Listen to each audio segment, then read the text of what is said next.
अब तक आपने सुना कि कैसे इजलास में अर्दली के मशवरे पर जज साहब ने केस में 3 दिन बाद की तारीख लगा दी थी। तुलसी के मन में ख्याली की पोती को गोद लेने की उमंग हिलोरे मार रही थी।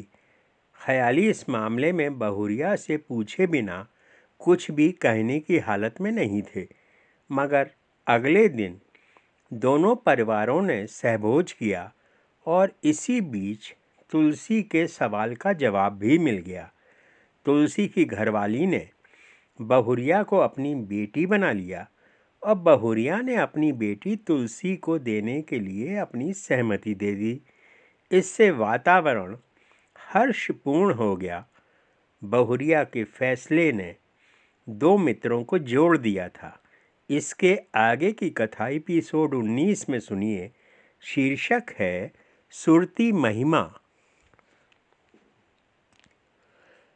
पिछली रात ख्याली और तुलसी ने साधना शिला पर खूब धमाल मचाया था। दारू की पूरी बोतल गले में उलटने के बाद ख्याली जब खाली बोतल अपने सिर पर रखकर नाजनीन की तरह मटक मटक कर चल रहे थे, तभी उनका पांव लचक गया और पंजे में मोच आ गई। सुबह तक पंजा फूल कर गुब्बारा हो गया। परिणाम स्वरूप ख्याली आज सुबह से बिना पिए ही लचक मार के चल रहे थे। घरवाली ने जब इसकी वजह पूछी तो उन्होंने इसका सारा दोष दाड़िंदे पर मढ़ दिया। ख्याली आज चलने से लाचार थे, अतः तुलसी अपनी चुनौती लेकर उनके पास पहुंच गए। उन्हें देखकर ख्याली खिल गए। उन्होंने तुरंत तुलसी को सचेत कर दिया कि उन्होंने अपनी घरवाली से अपनी चोट का सारा इल्जाम दाड़िंदे पर मढ़ दिया था। तुलसी भली भांति जानते थे कि बकरे को बस दो ही शौक थे, एक तो बकर बकर खाना और दूसरा बकरियों पर बुरी नज़र रखना। ख्याली का झूठ उन्हें अच्छा नहीं लगा। वे बोले, ख्याली ज़्यादा झूठ मत बोला करो, कभी कभी ये सच भी हो जाता है। कहीं ऐसा ना हो कि वो बेजुबान तुम्हारे दिल की बात समझ ले और किसी दिन इसे सच करके दिखा दे। ख्याली उसके नुकीले सींगों का स्मरण करके कांप गए। अपनी भूल के लिए उन्होंने कानों को हाथ लगाया। वे अपना हाथी जैसा पांव चारपाई पे लटका कर बैठे थे। उनकी घरवाली ने इस पर हल्दी चूने का गरम लेप लगाकर कपड़ा लपेट दिया था। तुलसी भी चारपाई पर पांव लटकाकर बैठ गए। उन्होंने अपनी कारतूस नुमा दो मुही चुनौती निकाल ली। चुनौती का एक सिरा खोलकर उन्होंने अपनी हथेली पर तंबाकू और इसका दूसरा सिरा खोलकर तर्जनी से गीला चूना निकाला। फिर इसका तंबाकू से योग कर दिया। यह मिश्रण अब उनके अंगूठे की रगड़ खाने और इससे ऊर्जा सोखने के लिए तैयार था। उन्होंने अपनी 2-in-1 चुनौती को कुर्ते की जेब के हवाले किया। इस मिश्रण को वे अंगूठे से हल्का हल्का गोल गोल सहलाने लगे ताकि तंबाकू के रेशे रेशे में चूना बिध जाए। ख्याली उनकी क्रियाओं को आंखों से सोख रहे थे। बढ़िया सुरती बनाने के लिए इस पर अंगूठे का दबाव कितना घटाते बढ़ाते हैं, ये कोई जड़ियल सुरतीबाज ही बता सकता है। अनाड़ी और नौसुखिए तो 10-15 चुटकियों में ही इसका चूरा बनाकर नरक कर देते हैं। सुरती को चूरा किए बिना 64 चुटकी और 90 ताल तक की यात्रा कराने के लिए धैर्य और गहन तजुर्बे की जरूरत होती है। तुलसी इस विधा में पारंगत थे। तुलसी ने जब तक अपनी हथेली पर इस माइक्रोफाइंड सुरती का छोटा सा पर्वत ख्याली के सामने पेश नहीं कर दिया, तब तक वे दोनों खामोश ही रहे। इसके बाद उन्होंने चुटकी में लेकर इसे अपने माथे से लगाया और मुंह में यथास्थान रख लिया। सुरती विशेषज्ञों का मानना था कि इसे माथे से लगाकर खाने से यह तीव्र ऊर्ध्व गति करके टनाक से माथे पर असर करती है, अन्यथा यह अधोगति को प्राप्त हो जाती है। वे इस कार्य को अत्यंत श्रद्धा से संपन्न करते थे। उनका विश्वास था कि सुरती में शक्ति सर्पणी की तरह कुंडली मारकर बैठी होती है। इसे जागृत करने के लिए जब अंगूठे के घर्षण से इसे उत्तेजित किया जाता है तो यह क्रोधित सर्पणी सी फुफकारती हुई टन से कपाल में टक्कर मारती है। दोनों ने जब इसकी पहली टक्कर प्राप्त कर ली तो ख्याली बोले, यार कल इजलास में तारीख है, इस हाथी पाँव को लेकर तो चलना भी दूभर है, शहर तक कैसे जाएंगे। तुलसी ने झुककर उनका हाथी पाँव उठाया और अपने अंगूठे से उनकी चोट को दबा कर देखा। ख्याली दर्द से चीख पड़े। तुलसी बोले, धीरे से ही तो छुआ है। ख्याली को लगा कि अगर वे नहीं चिल्लाते तो तुलसी शायद मांस में अंगूठा घुसाकर ही दम लेते। ख्याली के दर्द की तीव्रता को आंक कर तुलसी ने उनकी चोट की गंभीरता का चिंतन किया। फिर बोले, तुम ये पट्टी वट्टी खोलो और गर्म पानी में नमक डालकर पैर की सिकाई करो।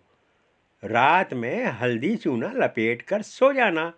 फिर देखना कल सुबह दाड़िंदे को भी दौड़ में हरा दोगे। बाहुकुम तुलसी 5 मिनट बाद ख्याली गर्म पानी में पांव डाले कराह रहे थे। पहले राउंड की सिकाई पूरी होने पर तुलसी ने उनके पांव पर गमछा लपेट दिया और बोले, शाम तक ये क्रिया 5-6 बार दोहरा दोगे तो दर्द के साथ सूजन भी फुर्र हो जाएगी। ख्याली को लगा कि मुझसे ज़्यादा तो उन्हें उपचार से दर्द हुआ था। तुलसी अब असली मुद्दे पर आकर बोले, तुम बोल तो ऐसे रहे हो जैसे कि तारीख पहली बार लगी हो। ख्याली ने चिंता व्यक्त की, अब तक तो हम थाने और पुलिस वालों को और दुनिया वालों को दाएं बाएं घुमाते रहे, लेकिन अब अगर किसी ने सवाल कर दिया कि जब तुम्हें एक दूसरे से अपनी जान का खतरा है तो तुमने अपने दुश्मन को अपनी पोती क्यों दे दी, तब तो सारी पोल खुल ही जाएगी। तुलसी तड़ से बोले, अपन तो साफ बोल देंगे कि दुश्मनी तो ख्याली से है, कोई इसकी पोती से थोड़े ना है। बच्चे तो भगवान का रूप होते हैं, उनसे कैसी दुश्मनी। ख्याली उनसे सहमत नहीं दिखे। वे बोले, हमने तो बस तुम्हारे कान में बात डाल दी थी, अब तुम जैसा चाहो वैसा करो। कहने का तो तुलसी कह गए, मगर ख्याली के सवाल ने उनके मन में भी शंका पैदा कर दी थी। उन्होंने सिर झटका और सोचा कि जो होगा देखा जाएगा। अरे बहुत होगा तो इजलास में कोर्ट साहब के सामने ही ख्याली को एक आध थप्पड़ लगा देंगे, मुकदमा खुद ब खुद आगे चलने लगेगा। ये तरीका उन्होंने ख्याली से छुपा लिया, अन्यथा उनकी योजना जानकर वह पहले से ही बिदक जाता। अभी विचार मंथन चल ही रहा था कि बहुरिया 2 गिलासों में चाय लेकर आ गई। उसने तुलसी को प्रणाम किया। तुलसी ने उसे आशीर्वाद से लाद दिया। दोनों मुंह में दबी सुरती की ताकत सोख चुके थे, अतः उन्होंने थोता बाहर थूक दिया। फिर ठंडे पानी से कुल्ला करके गर्मा गर्म चाय सुड़कने लगे। ख्याली को गर्म पानी की सिकाई से पैर के दर्द में काफ़ी आराम मिला। यह आराम चूंकि उपचार का दर्द सहने के बाद मिला था, अतः फिलहाल वे इसे दोहराने के मूड में नहीं थे। तुलसी के बकरबाड़े में बकरियों की में कुछ ज़्यादा ही हो रही थी। ख्याली ने शरारत से पूछा, दाड़िंदा क्या बकरबाड़े में अंदर करके आए हो? तुलसी बोले, नहीं यार, साले नए बकरे अभी पिद्दी से हैं, लेकिन अपने से दुगनी बकरी पर छलांग लगाते हैं। इस बार त्योहार पर कुछ को बेच दूंगा, नहीं तो बाद में खामोखा नस्ल खराब कर देंगे। ख्याली समझ गए कि नए बकरे अभी अनाड़ी हैं, इसीलिए आज बाड़े में ज़्यादा में हो रही है। ख्याली बोले, एक आध बकरा इजलास के लिए भी निकाल लो, अच्छा होगा अगर इसे अर्दली को टिका दो। हर बार बहुत नखरा दिखाता है। बड़ा होकर तुम्हारा बकरा जब साले के पेट में सींग मारेगा तो सारी पुकार लगाना भूल जाएगा। अर्दली के पेट में सींग मारते बकरे की कल्पना करके तुलसी को भी मज़ा आ गया। वे हो करके हंसने लगे। वे बोले, अरे यार, किसी के लिए बुरा नहीं सोचते। उसके भी तो बाल बच्चे हैं। अगर वो दाएं बाएं से 4 पैसे पाता भी है तो उससे अपने बच्चे ही तो जिलाता है। वो कौन सा साला इससे फैक्ट्री लगा लेगा। ख्याली चौंके, क्योंकि ये बातें उनकी पुरानी सोच से बिल्कुल अलग थीं। उन्हें लगा कि कन्या ने गोद में जाते ही उनकी सोच बदलनी शुरू कर दी है। तुलसी के अनुसार ख्याली की दूसरी सिकाई का टाइम हो गया था, अतः उन्होंने गर्म पानी लाने के लिए बहुरिया को आवाज़ दी। बहुरिया ने पहले से ही पानी खौला रखा था, सो वह तुरंत भगोने में भाप उड़ाता पानी लेकर आ गई। पानी से उड़ती भाप देखकर ख्याली सिहर गए, लेकिन तुलसी बोले, जैसे ही नमक गर्म पानी में घुलकर चमड़ी के पार पैर की हड्डी छुएगा, वैसे ही दर्द और सूजन उसी रास्ते से बाहर आ जाएंगे। उनकी बात सुनते ही ख्याली ने दर्द भूलकर अपनी टांगें चारपाई के ऊपर खींच ली।